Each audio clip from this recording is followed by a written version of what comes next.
एक काली मिर्ची 21 बार उतार कर शंकर जी का श्री शिवाय नमस्तुभ्यम मंत्र बोलिए। श्री शिवाय नमस्तुभ्यम इस मंत्र का जाप कर कर पीपल के पेड़ के नीचे उस काली मिर्ची को दबा दीजिए। जिंदगी में आपका रोग समाप्त हो जाएगा और जो दवाई है वो खिलेश्वरी महावीर जी दी और मेरे जीजा पेखन महावीर जी सरगी पाल से आप लोग आए हैं। मैं आपको एक निवेदन करना चाहूंगा, केवल आप ही नहीं है क्या पत्थर का नांदिया, पत्थर का नंदी हमारे दिल की बात सुनकर क्या महादेव को कह सकता है? क्यों नहीं? मानो तो मैं गंगा मां हूं और ना मानो तो बहता। आप मानो तो गंगा जी और ना मानो तो बहता हुआ पानी है। आपने विश्वास कर लिया भगवान शंकर के मंदिर में अगर एक लोटा जल चढ़ाने जा रहे हो, शिव जी को रिझाने के लिए जा रहे हो, शंकर भगवान को मनाने के लिए जा रहे हो, तो ये विश्वास रख कर जाना कि शिव मेरी बात को सुनेंगे।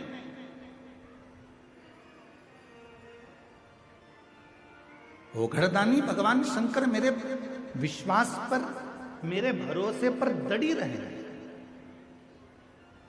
और मेरा बाबा मेरी झोली भरे।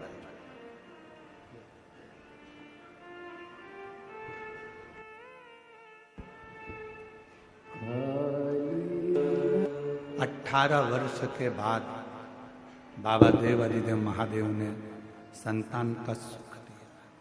18 वर्ष।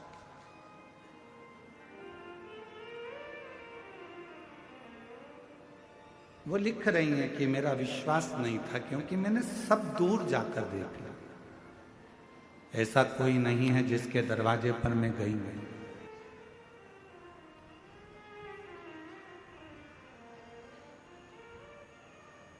पत्र में उन्होंने लिखा है कि हम तो आपको जानते भी नहीं थे, पहचानते भी, बस किसी के कहने पर, किसी के मुख से श्रवण कर लिया, किसी के मुख से,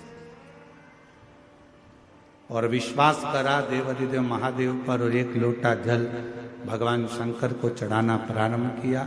सफेद आंकड़े की जड़ का प्रयोग करना प्रारंभ किया और शिव जी की कृपा से मेरा गर्भ ठहरा। 18 साल के बाद मुझे बाबा ने मां बनाया, संतान की प्राप्ति हुई। ये शिव 18 वर्ष।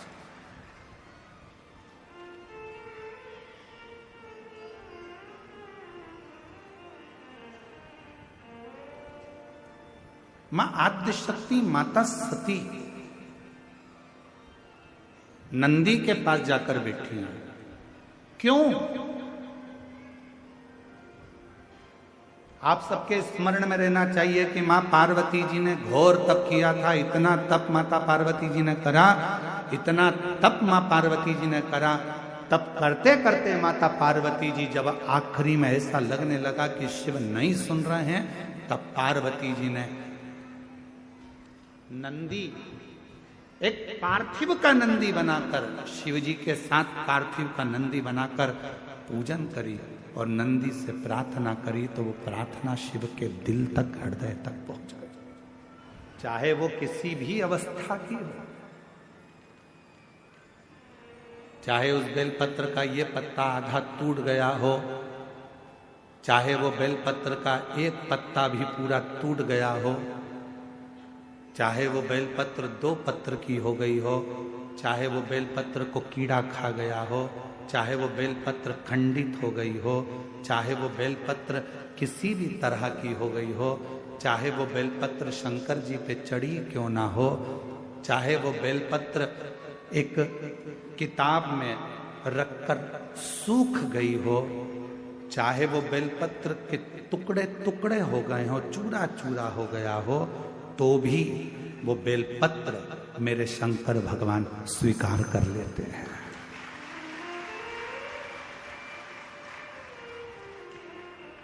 तो भी मेरे शिव स्वीकार कर लेते हैं।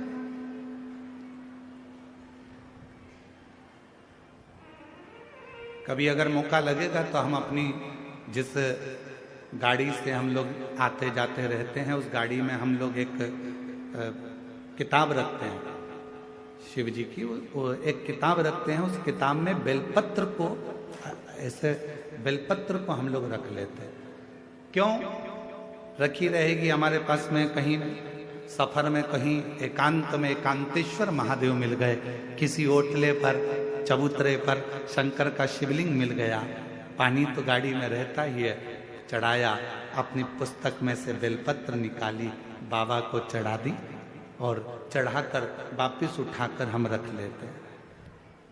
फिर आगे गए, फिर कोई एकांतेश्वर महादेव मिल गए, चढ़ा दिया, बेलपत्र निकाली, बाबा को चढ़ा दिया, स्वीकार कर।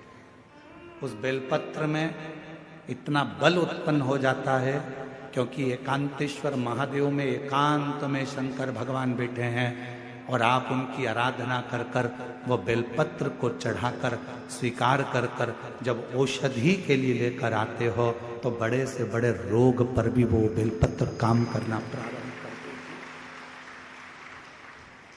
वो बेलपत्र, अब कई माताएं यहाँ पर आती हैं, कई माताएं हमारे पास में यहाँ पर आती हैं जिनका नाम हम पुकारते हैं, वो आती हैं, हम बेलपत्र देते हैं तो किसी किसी की बेलपत्र टूटी हुई रहती है, खंडित रहती है, तो माता कहती है तो खंडित है गुरुजी, दूसरी दे दो।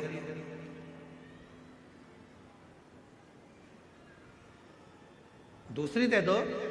अब हम आपसे एक बात पूछें, जरा उत्तर दोगे क्या? तुमने हमसे कहा कि बेलपत्र खंडित है गुरुजी, दूसरी दे दो। तुम्हारे को बीपी है, ब्लड प्रेशर है, और तुम्हें डॉक्टर ने गोली दी है, ठीक है, समझना जरा बहुत अच्छे से। बीपी है, ब्लड प्रेशर है, एक गोली डॉक्टर ने दी है कि रोज खाना, और तुम्हारा पोता, तुम्हारा नाती उस गोली को तोड़ दिया, गोली के 2 टुकड़े कर दिए उस नाती ने। अब वो गोली 2 टुकड़े हो गए, 3 टुकड़े हो गए, तो क्या तुम वो गोली खाओगे तो असर नहीं करेगी क्या? बोलो तो जम के, करेगा ना। गोली तो असर करेगी, भले उसके 3 टुकड़े हो गए, 4 टुकड़े हो गए, 5 टुकड़े हो गए। जैसे बीपी की गोली के 10 टुकड़े भी हो जाएं तो भी अगर ब्लड प्रेशर गड़बड़ हो रहा है तो तुरंत मुंह में गोली रखी जाती है, ब्लड प्रेशर कंट्रोल में आ जाता है। शुगर कितनी भी हाई और ऊंची या नीची जा रही हो, शुगर की टेबलेट के कितने भी टुकड़े कर दो, वो शुगर की टेबलेट खाई, शुगर लेवल में आ जाती है। उसी तरह बेलपत्र चाहे कितने भी टुकड़े हो जाएं, पर बेलपत्र तो बेलपत्र अपना काम कर ही जाता है। वो बेलपत्र अपना काम करेगी। इसमें गुरुजी एक खंडित हो गई, गुरुजी तुमने तो मेरे को 2 पत्ती दी, गुरुजी इसमें से आधी पत्ती तो टूटी हुई थी, गुरुजी ऐसा।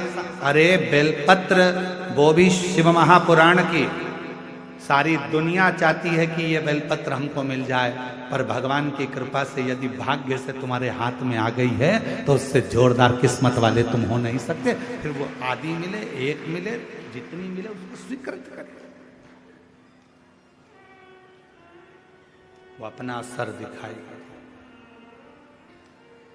ऐसा नहीं कि वो अपना असर नहीं दिखाएगी, वो अपना असर। कई लोग कह देते हैं नंदी तो पत्थर का है गुरुदेव,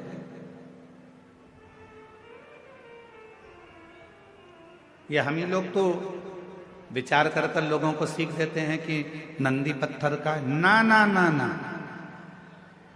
शिव जी के मंदिर में जो नंदी मंदिर के बाहर बैठा हुआ है, तुम्हारी भूल है जो तुम उसे पत्थर का मान रहे हो। उस नंदी के पास बैठकर कितना भी बड़ा दुख हो, थोड़ी देर उसके पास बैठकर अपने दुख को कहना प्रारंभ करना, 15 दिन इंतजार करना, 16वें दिन तुम्हारा दुख कटना प्रारंभ हो जाएगा। किसी से नहीं किया तुमने, ना अपने रिश्तेदार से, ना नातेदार से, ना कुटुंबी से, ना कबीले में, ना परिवार में, ना रिश्तेदारों से, ना अपनों से, किसी से अपना दुख नहीं कहा। केवल दुख कहा तो भगवान देवादिदेव महादेव के नंदी से कहा, और नंदी से तुमने तो कहा था पत्थर के नंदी से। फिर शिव जी तक बात कैसे पहुंची, दुख कैसे कटा?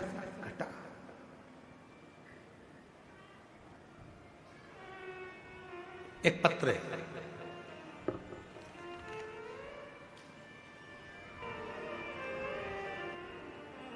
भारती शर्मा। पिछले वर्ष आपकी धमतरी में शिव महापुराण की कथा में हम सम्मिलित हुए, जिसमें मैंने बाबा से अपने बेटे के लिए पीएससी में लगातार 3 से 4 बार परीक्षा में कुछ नंबरों से चूक रहा था बेटा, और उसका सिलेक्शन नहीं हो रहा था। हमने सुना था किसी के मुख से कि शिव महापुराण कथा के पंडाल में बैठकर यदि कुछ मांगा जाता है तो वो मिलता